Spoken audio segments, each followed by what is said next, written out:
Welcome to this week's Roar TV. My name is Brandon Tuziant. My name's Reese Lawson. And welcome. Now we're going to go on to UIL One Act Play. Hi, I'm Liam Willis, and I'm here with Ryan Johnson, and today we're going to ask him a couple questions about One Act. So, tell me about the play itself. The play is called The 39 Steps. It's a spoof of an old Alfred Hitchcock movie. It's about this character, Richard Deney, who comes back after doing a bunch of stuff, and he moves back to what I believe is in his loft. And so, in the very beginning, he's talking about how his life has become very dull and boring. And so, eventually, he decides to go to a theater, a West End show, and what he tries to search for is something to, entertain his life. And then he meets this woman called Annabella Schmidt. And so, in the circus scene in the very beginning, what happens is when she's introduced, she's actually being chased by two other people, and she is an agent, a foreign agent, and so she is trying to uncover what the 39 Steps is. And so because he gets involved with that, he eventually gets involved into this big spy chase. And so eventually Annabella Schmidt dies, and so the cops are chasing after Richard Deney because she was murdered in his loft. And so from then on, he's running through all of Scotland and London, and he's trying to figure out what the 39 Steps is because he's trying to redeem his name. And in hand, throughout it's a spoof, so it's kind of like a slapstick comedy. And with that, eventually he finds the 39 Steps, and he meets characters along the way, such as the villain, which is Professor Jordan, and Margaret, and the Crofter, and everything like that. But really, the 39 Steps is just like a giant, funny spy story. It's interesting. Tell me about the production itself. What had to happen for the play to come together? There's so many things that happened. Our play is what I would like to say, just absolute crazy. It's nonsense.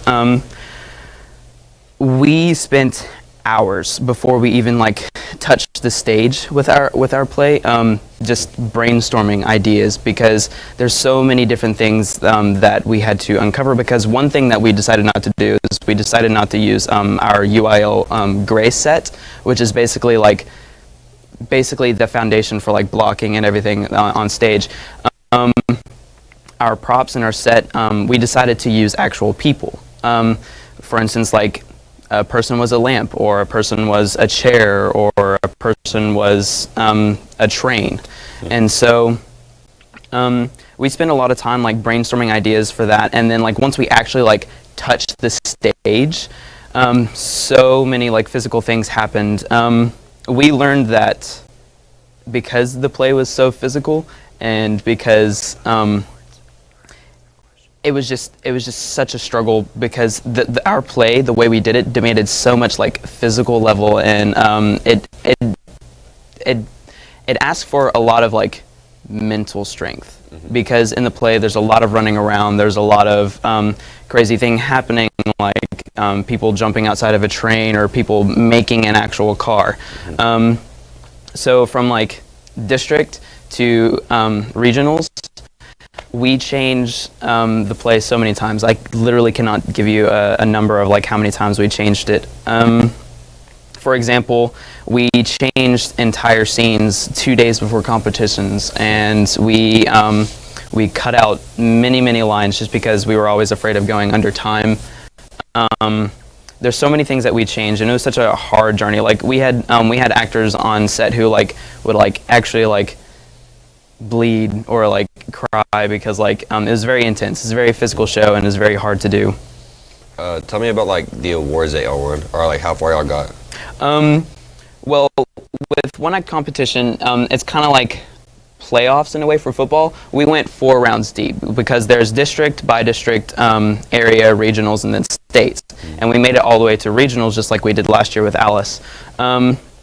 Along the way, we had a couple of actors medal. Andrew Jackson, he got all-star cast each of the 4 times that we went.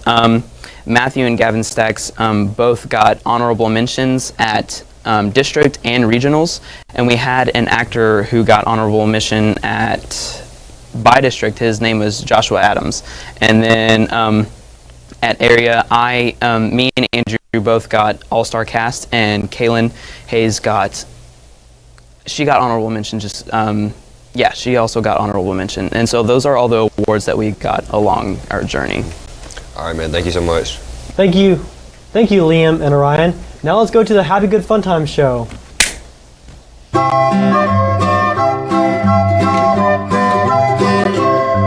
Hi, my name is Brent Tuziot, and welcome to the Happy Good Fun Time show. Today, let's welcome our show, the Ginger! Yeah! Ginger! How's it going today, Ginger? It's going pretty good, I'd say. That curtain That's back nice. there is Anyway, pretty. how's your life? Anything interesting happening? No, but No, okay, of course not. So, what do you do for a living? I break legs. You break legs. Well, what kind of legs are we talking? Are we talking animal legs? Talking human?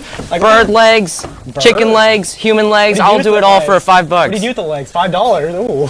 Oh man, yeah, $5 I'll break some legs. You hear me? So, why is your hair red, by the way? It's soaked with the blood of my enemies. Really? What enemies? I thought you just said you break legs. Is there blood involved in legs always? People don't pay me. You know what happens? Blood. $5 though. $5. Why are not people gonna pay you for $5? Well, you see, I'm homeless still. Yeah, I understand. So, why'd you choose a career? Never mind. I don't actually care. So, where'd you grow up from? I grew up on a farm with a lovely wife, but she died. What kind of wife? A lovely red-headed wife. Oh, she was redheaded too. She killed her too. Yeah. Huh. So, anyway, what'd you do today? Anything good eating? I don't like food. I found a cool can of soup behind the alleyway today. Oh yeah, what flavor was it? I think it was rancid tomato. I think it was yellow. I think it wasn't a can of soup at all. I don't know, I think there was a rat tail in there too. So, well, happy fun time.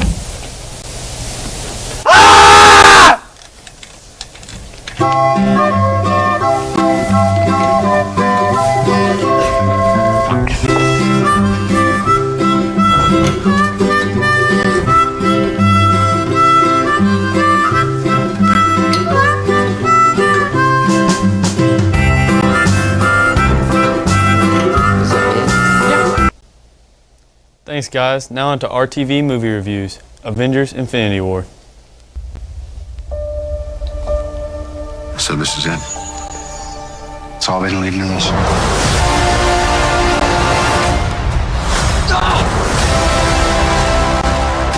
Ready? Let's go.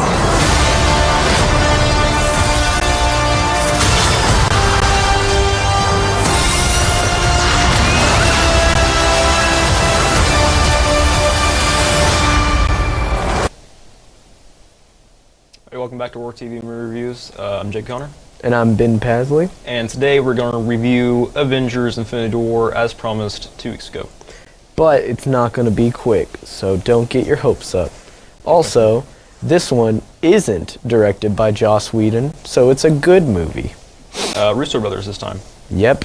Which, they're good. They're good. They're really good. They They're good. also directed Civil War, I think. Yeah. Which both these movies both like brought in a bunch of characters and formed the story well, in my opinion. Civil War, as important as it was, it didn't really impact me, I would say. So I didn't have high hopes, is what I'm saying. Well, I shouldn't say that, because I did have high hopes. But when the Russo brothers made Civil War, I was kind of like, this is alright. But they really hit it out of the park with Infinity War. Like, they really stepped up their game for this one, which I'm glad. This is a big deal. They couldn't, afford to pull their punches. They had to throw their weight around for this one. Yeah, this is possibly the most anticipated movie of the year. I mean, so far it is. Yeah, I'd say so. I'd say it's the most anticipated movie until Infinity War 2. Yeah, probably. Or maybe till next Star Wars comes out. Yeah, but I think Infinity War 2 is going to come out before that, right? Maybe. Actually, I'd say nowadays Marvel is more popular than Star Yeah, Wars. because, well, Star Wars has been really, good and safe. It hasn't been, just hitting it at the park like Marvel has. Like Last Jedi was a good movie and it was a solid movie, but it didn't like blow me away like Thor Ragnarok or like Infinity War. Yeah, they give you Star Wars stories, but they don't like test the boundaries of what movies in our age can actually accomplish these days. Now, okay, I want to talk a little bit about Joss Whedon. Joss Whedon is the man, or rather monster, that directed Age of Ultron, the worst Marvel movie, in my personal opinion. I did not like Age of Ultron at all. Like, it wasn't unwatchable, but it was just like, I'm seeing these characters act so weird and different and out of character. And if you watch interviews, like tons of the actors, especially Chris Evans, Captain America, constantly complain about Joss Whedon just being like a generally just bad director. If we're going to be honest here. Now, off that topic, to the actual movie we're supposed to be reviewing. It was great. It was terrific. Every like problem I'd say was in the movie is just minor, just these minor itty bitty problems. Yeah, the only problems I really have with it is his personal problems. It's not like that. It's not like it took away from the movie. It's just that I would have wanted it to go a little bit differently. There were a lot of characters in this movie, as previously mentioned, and they all didn't have like a significant moment in the movie where they were like like focus on me, this is my storyline, this is going to be touched on later. For instance, the character I feel like was snubbed the most was T'Challa, Black Panther. His He role, only had like 15 seconds of screen time. like he was important, like it was his army that was fighting the aliens, but like he doesn't really, like you don't see much from him personally. Like he just doesn't do much throughout the movie, and I was like, after the success of Black Panther, I was expecting him to have a bigger role, is what I'm saying. Right. And also a few other things. With those characters not having that much screen time, you get very short amounts of screen time, and it only like plays on like one aspect of their character. Like this is where I disagree. I feel like go. Okay, well, just let me express my viewpoint. But an example of what I'm trying to say is Drax from Guardians of the Galaxy. Yeah. He started out with Guardians of the Galaxy 1 having his own storyline and how he was going to avenge his dead family killed by Ronan, the antagonist in Guardians of the Galaxy 1. And Guardians of the Galaxy 2, he was there mainly for comic relief, and that's the same thing that happened in Infinity War. He was solely there for comic relief. Like, but I feel like he's gonna get more of a storyline in Guardians of the Galaxy Volume 3. that's the big thing that I feel is sort of just a facet of their character. Like Drax, Rocket, and Groot, while they can have like deep and touching moments, they are mostly just comic relief characters, like for the most part. And that's not a bad thing as long as they're well-written, interesting comic relief characters, which is what Rocket, Groot, and Drax, well, Groot to an extent, he's got one line, but they're all well-written, interesting, but they're comic relief. That's really what their role is. So I didn't feel Drax's role in Infinity War was like poorly done or like too comic reliefy. I feel like it was great.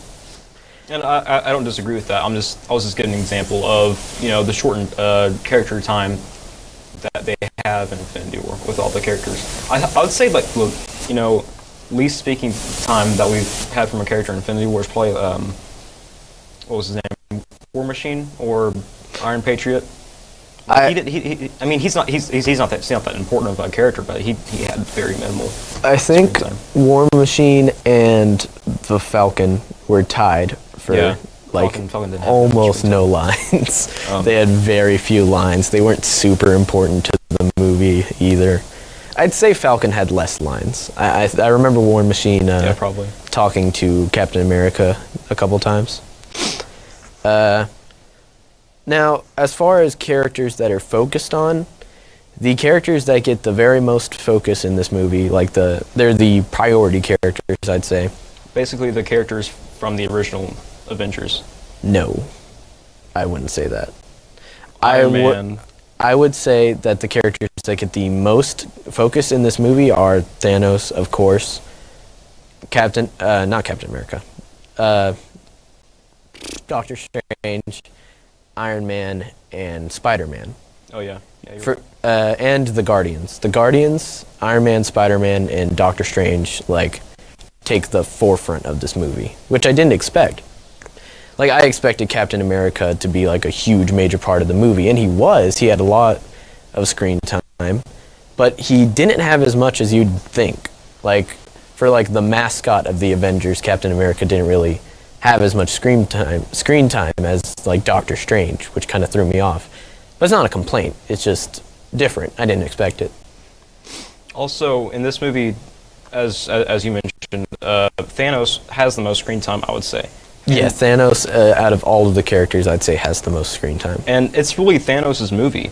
Yeah, This is the story of Thanos, like trying to gain all 6 Infinity Stones and do whatever he wants with them. This is not to say that Thanos is the protagonist, and like I know, obviously, Thanos is a villain, Not the protagonist. but you can have a villain that is the protagonist. The protagonist is just whose viewpoint the story is told from. Yeah. But even though the story is told from the viewpoint of the Avengers, the story is like almost entirely focused on Thanos. Which is a good thing, because they made Thanos instead of just making Thanos this like wildly evil person for the sake of being evil, they made Thanos like an interesting 3-dimensional character with like a surprising amount of development, and like you never are like, oh yeah, Thanos is right. But you're always just kind of on the edge of that, just like, wow, maybe Thanos isn't such a horrible person. Yeah, Thanos And then he does something terrible, and it's like, yeah, never mind. Thanos has his own viewpoints and his own agendas, much like T'Challa from Black Panther.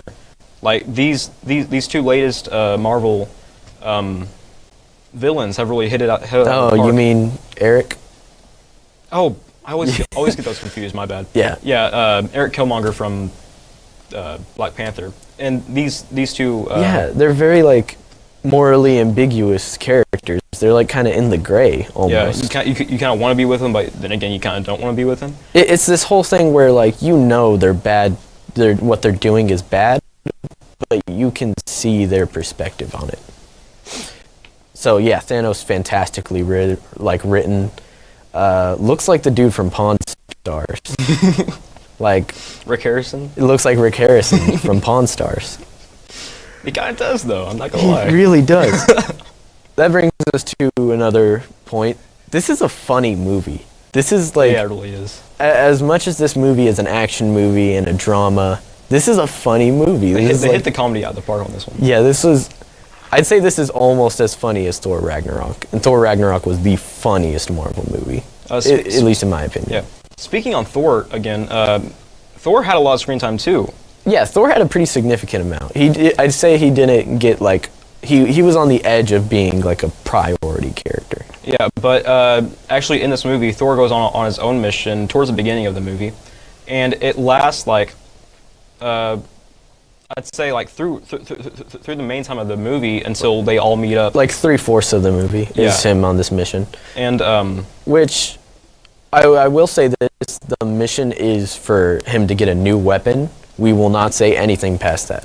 Like, Thor's mission in this movie is to get a new weapon. But we're not going to say anything past that. We don't want to spoil, like, how the mission goes, what he does, like, how it concludes. We don't want to do all that. but also in the first 5 minutes of the movie, it opens up with Thor and his brother Loki, and you really understand why Thanos is possibly the most powerful being in this galaxy. Yeah, because he just kind of slam dunks these fools.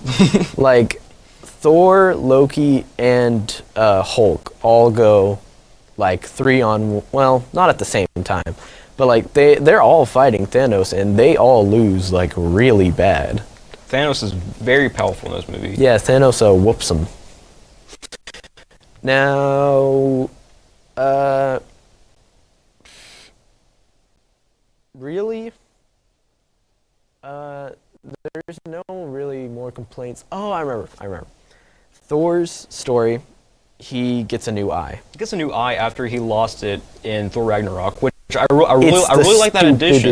It's the stupidest It thing. really is. I loved him with the patch because it was kind of reminiscent of his father that, Like, that Russo- died off in Ragnarok, Odin. Russo brothers, you were so close. You were so close I see no purpose for Thor getting a new eye. Like, there's no reason for it. It's not like, oh, I can see better, now I can fight better. There's no reason for it, and it's like shoved in. Yeah. Like the scene, like comes out of nowhere. It's over. It has no purpose except he has an eye now. Yeah, it's not even like a biological eye. It's just a mechanical eye he put inside of his head. It's always like looking kind of the opposite direction too. It just throws. It does at first, but then it like kind of readjusts itself. But you don't get a really good look at it. Oh, it was just. But the whole- kind of threw me off the rest of the Thor scenes. But The whole thing, like, it's just Thor had his eye patch. Like, why get rid of it? There's no reason to do it. But other than that, there's no major complaints about the movie. It's well written. The score is a Marvel score, so it's You hate it. It's there. It's there. It's decent. It's not gonna blow your socks off. It's just the score of a Marvel movie. It's not Thor Ragnarok. It's not Black Guardians of the Panther. Galaxy. It's not Guardians of the Galaxy. It doesn't have this buck wild, blast your socks off soundtrack. It's just a decent soundtrack. It's present. But I gotta say, I'm gonna give this a very specific 8.8 out of 10, which is because it was like almost like fantastic, but just these little itty bitty quality of life problems. So like 8.8. I want to give it a 9.5 because I've been looking forward to this movie like ever since Black Panther, the last Marvel movie that dropped, and I really loved this movie. I loved it, and so I have to give it a 9.5 over our last movie review. What was that one? It was a quiet place. Yeah, that was it. But, you know, all in all, if you like superhero movies, Marvel or DC, if you've cared about Marvel even a little bit this whole time at all, go watch this movie. This is a friggin' great movie. It's a great movie even without like focusing on superheroes. It's just Yeah, it's just a good well movie. written, well produced, great movie. All right, this is about the time when we sign off, and we are debating. Well, it's not really a debate. We are talking about doing more Roar TVs during the summer. So we might be back during the summer, or we might just be back next year. Either way, thank y'all for watching, and see ya. Later. Enjoy. Thanks for tuning in to this week's Roar TV. Thanks for being a part of Roar TV this week. Y'all enjoyed the bloopers.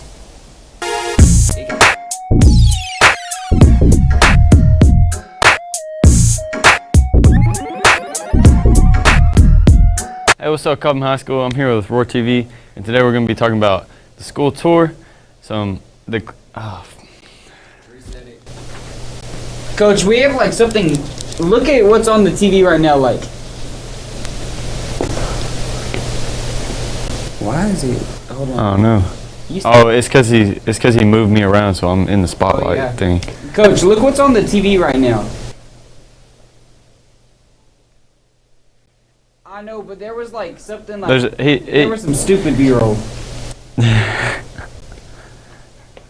There was. All right, ready for the next three? Oh, it's back. It's back. Was it on there whenever he was doing it? It's good. It's good. It's good. Move, Blaine. Baby, come back.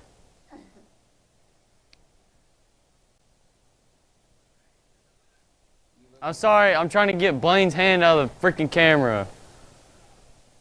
So we're also in the middle of the UI Academics Center. Nope, not center. 5, 4, 3. Hey, what's up, guys? Welcome to Roar TV. I'm Reese Lawson, and this I'm is Brandon Brandon. Duziant. This week, we're going to start with some UIL. All right. Alright, let's get this on first try because playing this game tired. Coach, I liked my first one. I was like, 5, 4, wait, was that one not good? slurred at the end. You can't edit that out. And this week, we're going to start with some UIL academics. 5, 4, We don't know what we're doing. Wait. 2. You said you were going to start it. I didn't say I was. Wait, we don't know what we're going to say. They don't even know what they're going to say. We've been saying that. All right.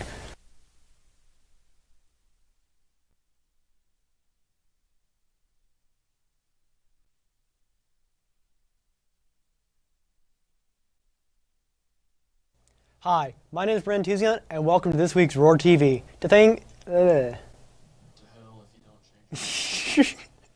too late for that. Let's go get a report on track. I'll get a report. Yeah, that sounds good. Nice job, Ness.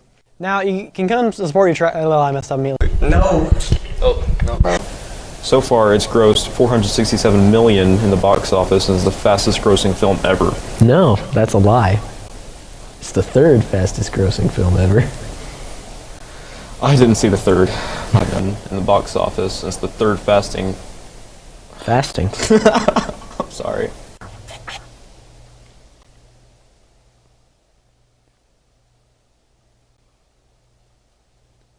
And now let's go to see what's going on with the Pacific Rim Uprising movie. That was you. You said you were gonna do it, boy. Coach Lott, and we're here to talk about how. I'm here with Coach Stone, and we're here to talk about the college football. So, winner take all. I'm here with Coach Stone, and we're here to talk about the dodgeball tournament. Do it again, God. Team do as a whole at district. We did pretty good. We actually won by about 100 strokes, so that's good. Get out. Wait! Oh, are you ready? Here, I'll start it, okay? 5, 4, 3. Hey guys, thanks for coming to Roar TV this week. We hope to see you next week. We hope to see. Hey guys, thanks for coming to Roar TV this week. You can check us out. Wait, hold on. Thanks for tuning in to this week's Roar TV. You two dumbos. Where's y'all next game at? We have a game in Ferris tonight at 7. It better be in Ferris. Okay, well, I'm really here with Vinny and Laura. Talk about y'all's tournament schedule and when the upcoming tournaments are. You didn't say that was going to be a question. Oh my god. How do you feel about not going to playoffs? Fired. 5, 4, 3. Hey, what's up guys? Welcome to Roar TV this week. Now let's go talk about some UIL. Oh, I forgot our names. Yeah. Dang it. What's my name again?